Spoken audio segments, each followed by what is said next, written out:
So kahit alin dyan sir, ideally parehas lang talaga. Kung mapapansin niyo, ang sukat nila hindi nag-iiwanan yan. Magkaparehas lang din ng batch. And ang pagpipilian nyo na lang technically will be the color. This one is belted. Ito yung anak ni Casey. And then this one is more on the black than frosted yung ears niya. This is from Sapphire. Pareha sila ng tatay.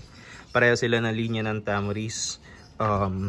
And ang mapapansin nyo po sa kanila is yung haba nila. So parehas to na long barrel.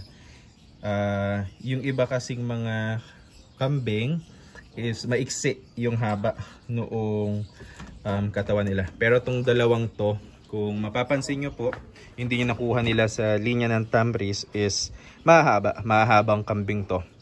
Especially for the age ng 4 months going 5. So ayan, kita na sa kanila yan. Tenga, wala naman tayo masasabi sa tenga. Magagandang tignan. Structure wise, same thing, hindi lang naman sa haba. Makikita natin lahat. Milk, wala tayong problema sa milk. Si Casey at si Sapphire parehas na milker natin yan. And same thing with Tamris Farm naman din. Hindi naman tayo kukuha ng back or ng breeders natin sa kanila nang hindi maganda ang produce ng gatas. So ayan po.